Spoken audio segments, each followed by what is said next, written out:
One click and get solution. Hello दोस्तों, आज की वीडियो में हम लोग जीन पियाजे जी का संज्ञानात्मक विकास सिद्धांत पढ़ने वाले हैं। इस सिद्धांत से हमारे एग्जाम में बहुत से क्वेश्चंस आते हैं। इस वीडियो में जितने भी पॉइंट्स दिए गए हैं उनसे रिलेटेड क्वेश्चंस एग्जाम में बहुत बार पूछे गए, तो हर एक पॉइंट को अच्छे से समझने की कोशिश कीजिएगा। ठीक है, जो हमारा संज्ञानात्मक विकास सिद्धांत है उसे थ्योरी ऑफ कॉग्निटिव डेवलपमेंट कहते हैं। इतनी बात समझ में आई? तो आइए टाइम को बिना वेस्ट किए जीन पियाजे जी के सिद्धांत की स्टार्टिंग करते हैं। लेकिन उससे पहले जीन पियाजे जी के बारे में जानते हैं कि ये कौन थे। अब जैसा कि आपको लिखा हुआ दिख रहा है, जीन पियाजे जी का जन्म 1896 स्विट्जरलैंड में हुआ। जो हमारे जीन पियाजे साहब थे, इनका जन्म 1896 ईस्वी में स्विट्जरलैंड में हुआ। ठीक है ना, यानी कि कह सकते हैं ये एक स्विट्स मनोवैज्ञानिक थे। ठीक है ना। फिर क्या लिखा है, जीन पियाजे एक मनोवैज्ञानिक और आनुवांशिक एपिस्टेमोलॉजिस्ट थे। अब ये एपिस्टेमोलॉजिस्ट क्या होता है? एपिस्टेमोलॉजिस्ट का मतलब होता है ज्ञान विद्या विज्ञानी, यानी कि ज्ञान मीमांसा। यानी कि क्या कहा मैंने? ज्ञान मीमांसा। अब ज्ञान मीमांसा का अर्थ क्या होता है? तो जो ज्ञान मीमांसा का अर्थ होता है ज्ञान की पैदाशय का स्रोत, कि मतलब ज्ञान कहाँ से पैदा हुआ उसका स्रोत। क्या कहा मैंने? ज्ञान मीमांसा का मतलब क्या होता है? ज्ञान की पैदाशय का स्रोत, उसका स्वभाव, उसके तरीके और उसकी सीमाओं से है। फिर उसके बाद क्या लिखा हुआ है, इन्होंने सर्वप्रथम the language of thought of the child पुस्तक 1923 में लिखी। किसने? जीन पियाजे जी ने। तो यहाँ पे क्वेश्चन आ सकता है कि जीन पियाजे जी की पुस्तक का नाम क्या था? तो क्या लगाएंगे आंसर हम लोग? The language of thought of the child. ठीक है।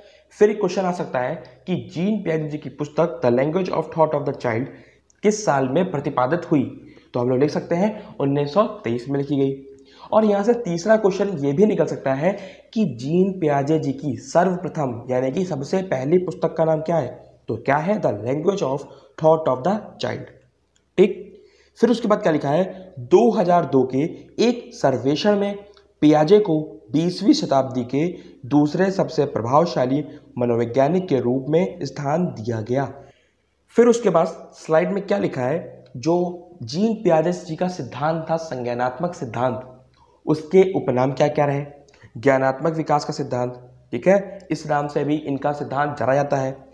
विकासात्मक सिद्धांत नाम से भी जाना जाता है। संज्ञानात्मक विकास का सिद्धांत के नाम से तो जाना ही जाता है। और अवस्था का सिद्धांत, इन चार नामों से हमारा जीन पियाजे जी का सिद्धांत जो है वो जाना जाता है। ठीक है। फिर उसके बाद क्या लिखा है, सर्वप्रथम संज्ञानात्मक पक्ष का क्रमबद्ध व वैज्ञानिक अध्ययन प्रसिद्ध मनोवैज्ञानिक जीन पियाजे के द्वारा किया गया। तो जीन पियाजे जी के द्वारा जो संज्ञानात्मक पक्ष है, जो हमारा संज्ञानात्मक पक्ष है, उसका क्रमबद्ध और वैज्ञानिक अध्ययन किया गया। ठीक है ना। क्या कहा मैंने?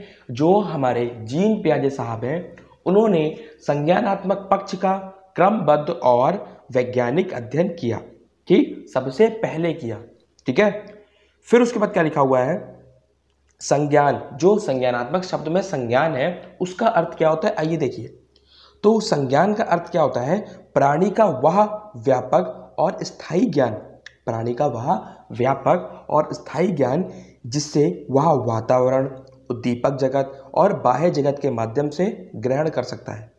तो प्राणी का वह स्थायी ज्ञान, प्राणी का वह व्यापक और स्थायी ज्ञान जिसके माध्यम से वो बाहरी जगत से ज्ञान प्राप्त कर सके, वही क्या होगा? संज्ञान होगा। ठीक है। फिर उसके बाद क्या लिखा है, संज्ञान विकास। जो हमारा संज्ञान विकास है वो शैशवावस्था से प्रारंभ होकर जीवन पर्यंत में चलता रहता है। अभी देखिए, हम लोगों ने बाहरी शक्ति से, हम लोगों ने बाहरी वातावरण से कहा कि जो संज्ञान शब्द है वो बाहरी वातावरण से संबंधित है। मतलब संज्ञान का मतलब क्या होता है? बाहरी वातावरण से ज्ञान एकत्रित करना। ठीक है ना, ग्रहण करना।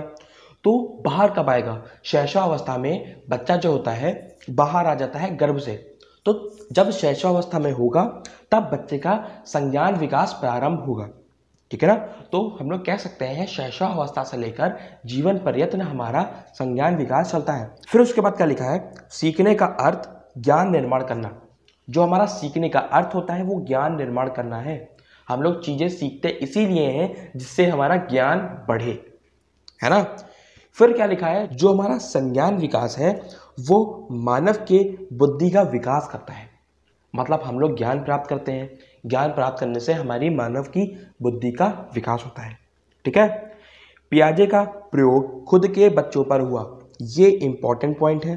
ठीक है ना, एग्जाम पे आ जाता है कि किसने अपने बच्चों पर प्रयोग किया, या फिर क्वेश्चन आ सकता है पियाजे ने किस पर प्रयोग किया, तो आंसर क्या होगा, पियाजे ने खुद के बच्चों पर प्रयोग किया। या फिर ये क्वेश्चन भी आ सकता है किसने खुद के बच्चों पर प्रयोग किया, तो हमारा आंसर क्या होगा, जीन पियाजे। ठीक है, इतनी बात समझ में आई। जीन पियाजे का संज्ञानात्मक पक्ष पर बल देते हुए संज्ञानात्मक विकास सिद्धांत का प्रतिपादन किया। जो हमारे जीन पियाजे जी थे उन्होंने संज्ञानात्मक पक्ष पर बल देते हुए संज्ञानात्मक विकास का प्रतिपादन किया। तो हम लोग का अगर क्वेश्चन आएगा कि संज्ञानात्मक विकास सिद्धांत के प्रतिपादक कौन थे, तो हमारे प्रतिपादक कौन थे, जीन पियाजे थे। ठीक है, इसलिए जीन पियाजे जी को विकासात्मक मनोविज्ञान का जनक कहा जाता है। यह क्वेश्चन भी आ सकता है कि किसको विकासात्मक मनोविज्ञान का जनक कहा जाता है, और मैंने आपको बताया भी है। तो विकासात्मक मनोविज्ञान के जनक हमारे जीन पियाजे साहब को कहा जाता है। फिर क्या लिखा है, विकासात्मक मनोविज्ञान के अंतर्गत शुरू से अंत तक अर्थात गर्भावस्था से वृद्धावस्था तक का अध्ययन किया जाता है। जैसे अभी हमने बताया था संज्ञान विकास तब होगा जब बच्चा माँ के गर्भ से बाहर निकलने का बाहरी वातावरण से सीखेगा। लेकिन जो विकासात्मक मनोविज्ञान होता है, जो हमारा विकासात्मक मनोविज्ञान होता है, वो किस चीज़ का अंतर्गत करता है, जब बच्चा गर्भ में होता है। मतलब क्या कहने का मतलब है कि जब बच्चा गर्भ में होता है तब उसका विकास प्रारंभ हो जाता है। मतलब जो बच्चे का विकास है, जो प्राणी का विकास है, वो गर्भ से ही प्रारंभ होता है, लाइफ टाइम तक चलता रहता है। इतनी बात समझ में आई। तो जो हमारा विकासात्मक मनोविज्ञान है उसके अंतर्गत हम लोग गर्भावस्था से लेकर प्रौढ़ावस्था तक के विकास का अध्ययन करते हैं। ठीक, और यहाँ पे लिखा हुआ भी है कि विकास प्रारंभ होता है गर्भावस्था से। बहुत इंपॉर्टेंट पॉइंट है कि हम लोग का विकास कब से प्रारंभ होता है, हम लोग का विकास गर्भावस्था से प्रारंभ होता है। ये मैं आपको बता चुका हूँ पीछे बाल विकास की वीडियो में। ठीक है, इतनी बातें समझ में आई। आइए अब नेक्स्ट स्लाइड में आते हैं और देखते हैं क्या लिखा है। जो हमारे जीन पियाजे साहब थे उन्होंने संज्ञानात्मक विकास की 4 अवस्थाएं बताई। संज्ञानात्मक विकास जो होता है उसकी 4 अवस्थाएं बताई। एक बताई संवेदी पेशीय अवस्था, यानी कि इंद्रिय जनित अवस्था। ठीक है, इसका कार्यकाल कितना था, 0 से 2 वर्ष, यानी कि जन्म से लेकर 2 वर्ष तक। ठीक, फिर दूसरी बताई पूर्व संक्रियात्मक अवस्था। क्या कहा, पूर्व संक्रियात्मक अवस्था, इसका टाइम पीरियड क्या था, 2 से 7 वर्ष। फिर उसके बाद क्या लिखा है, स्थूल या फिर मूर्त संक्रियात्मक अवस्था, इसका कार्यकाल कितना है, 7 से 12 वर्ष तक। ठीक है, फिर उसके बाद क्या लिखा है, औपचारिक संक्रियात्मक अवस्था, तो इसका कार्यकाल कितना है, 12 वर्ष के बाद। अब ये जो 4 अवस्थाएं थी, जो 4 अवस्थाएं थी हमारी संज्ञानात्मक विकास की, आइए इनको अलग अलग करके अच्छे से पढ़ते हैं। ठीक है, तो जैसा कि आपको दिख रहा है कि जो संवेदीय पेशीय अवस्था यानी कि इंद्रिय जनित अवस्था, इसका कार्यकाल कितना होता है, 0 से 2 वर्ष, यानी कि जन्म से 2 वर्ष तक। ठीक है, अब इस अवस्था में क्या होता है, जो शिशु होता है यह बाह्य जगत से अनभिज्ञ होता है। जो बाह्य जगत होता है उससे अनभिज्ञ होता है। बच्चा वस्तुओं को देखकर, स्पर्श कर कर, गंध के द्वारा तथा स्वाद के माध्यम से ज्ञान ग्रहण करता है। मतलब जो बच्चा होता है वो वस्तुओं को देखकर, सुनकर और स्पर्श कर कर, गंध के द्वारा, स्वाद के माध्यम से ज्ञान ग्रहण करता है। ठीक है, इसमें बच्चा क्या करता है, जो वस्तुएं होती हैं उनको पकड़ता है, उनके द्वारा खेलता है। ठीक है, उससे लिखने का प्रयास करता है और चूमता है उन चीज़ों को। ठीक है, फिर उसके बाद क्या लिखा हुआ है, उसके बाद लिखा हुआ है पूर्व संक्रियात्मक अवस्था। जो हमारी पूर्व संक्रियात्मक अवस्था है उसका कार्यकाल कितना है, 2 वर्ष से लेकर 7 वर्ष तक। ठीक, इस अवस्था में दूसरे के संपर्क में खिलौनों से अनुकरण द्वारा सीखता है। इस अवस्था में बच्चा जो होता है वो दूसरों के संपर्क में जाता है और उनके माध्यम से खिलौनों की सहायता से, किसकी सहायता से, खिलौनों की सहायता से अनुकरण द्वारा सीखता है। ठीक है, इस अवस्था में गिनती गिनना, रंगों की पहचान करना बालक सीख जाता है। ठीक, चित्र बनाना, इस अवस्था में बच्चा चित्र बनाता है, सही अनुपात का अंतर नहीं कर पाएगा। मतलब इस अवस्था में बच्चा सही अनुपात का अंतर नहीं कर पाएगा। ठीक है, और इसमें सजीवता का गुण होता है। मतलब इसमें बच्चे को लगता है हर एक निर्जीव चीज में भी जान है, मतलब निर्जीव चीज भी सजीव है। ठीक है, मतलब अगर बच्चे को दीवार से चोट लगी, चल रहा है बच्चा, सर लड़ गया दीवार में, तो बच्चा दीवार को मारता है कि अगर उसने उसके चोट मारी तो बच्चा भी उसके चोट मारेगा। किसके? दीवार के। ठीक है, फिर उसके बाद क्या लिखा है? स्थूल मूर्त संक्रियात्मक अवस्था, इसका कार्यकाल कितना है? 12 वर्ष तक। अब इसमें बच्चा मूर्त चिंतन करता है। ये अवस्था उत्क्रमणीय अवस्था भी होती है। इस अवस्था में जो बच्चा है वो तार्किक चिंतन की स्टार्टिंग करता है। मूर्त चिंतन तो करता है, तो जो तार्किक चिंतन होता है उसकी स्टार्टिंग करना चालू कर देता है। इस अवस्था को प्लावटी अवस्था भी कहते हैं। ठीक है, इसमें अपने सामने की वस्तुओं में अंतर निकालता है। बच्चा क्या करता है? अपने सामने की वस्तुओं में अंतर निकालना शुरू कर देता है।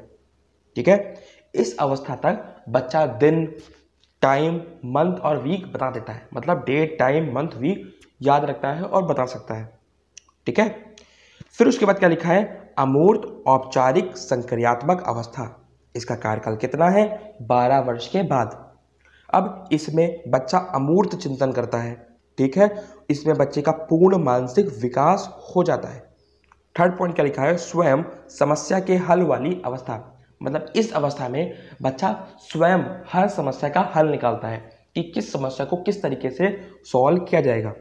ठीक है, इस अवस्था को तार्किक चिंतन की अवस्था के नाम से भी जाना जाता है। किस अवस्था को? अमूर्त या औपचारिक संक्रियात्मक अवस्था को तार्किक चिंता की अवस्था से भी जाना जाता है। ठीक है, इसमें बच्चा परिकल्पनात्मक चिंतन करता है। ठीक है, इतनी बात समझ में आई? तो ये कुछ अवस्थाओं से रिलेटेड इंपॉर्टेंट पॉइंट्स थे जो जीन पियाजे साहब ने बताई। फिर उसके बाद क्या लिखा है?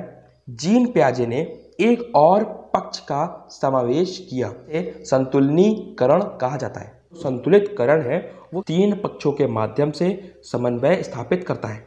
इस आधार पर पियाजे ने एक दृष्टिकोण विकसित किया जिसे स्कीमा नाम से जाना जाता है।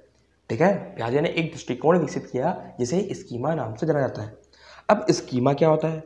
स्कीमा पियाजे के अनुसार संतुलनीकरण ही स्कीमा है। जब बच्चा संतुलित हो जाता है अपने वातावरण में, अपने क्षेत्र में, जो उसका वातावरण का क्षेत्र होता है, जिस क्षेत्र में बच्चा है उसमें संतुलित हो जाता है, तो उसी को ही पियाजे साहब ने क्या कहा है? स्कीमा कहा है। ठीक है, वातावरण द्वारा अर्जित संपूर्ण ज्ञान का संगठन ही स्कीमा है। जब संतुलित हो जाता है तो वातावरण से जो भी संपूर्ण ज्ञान वो एकत्रित करेगा, है ना, जो संगठित करेगा, वही क्या है? स्कीमा है। ठीक है, फिर उसके बाद क्या लिखा है? स्कीमा आत्मीकरण और समंजन और संतुलनीकरण का प्रयोग शिक्षा में पियाजे ने किया। अब ये स्कीमा क्या होता है हमने जान लिया, अब संतुलनीकरण क्या होता है वो जान लिया, अब आत्मीकरण और समंजन क्या होता है आइए वो जानते हैं। ठीक है, आत्मीकरण क्या होता है? आत्मीकरण को किसी व्यक्ति की वह योग्यता या क्षमता को कहा जा सकता है जिसके सहयोग से वह नवीन परिस्थिति के साथ अपना समन्वय स्थापित कर सके। आत्मीकरण वो होता है जिसके माध्यम से जो व्यक्ति होता है, जो प्राणी होता है, वो नई परिस्थिति में अपना समन्वय स्थापित कर सके। ठीक है, समंजन क्या होता है? समंजन का अर्थ पूर्व अनुभव की पृष्ठभूमि में नवीन अनुभवों का आत्मीकरण, अर्थात वातावरण से ज्ञान प्राप्त करने के बालक के पूर्व अनुभव भी सहायक होते हैं जो समंजन कहलाते हैं। मतलब जो पूर्व ज्ञान यानी कि पूर्व अनुभव के सहायता से, ठीक है ना, जो ज्ञान प्राप्त करता है बालक, उसी को क्या कहते हैं? समंजन कहते हैं। ठीक है, तो आज की वीडियो में हम लोगों ने कोशिश की है जो हमारा जीन पियाजे साहब का सिद्धांत था उसको कंप्लीट पढ़ने की। ठीक है, आज की वीडियो में इतना ही रखते हैं, मिलते हैं नेक्स्ट वीडियो में, तब तक के लिए बाय।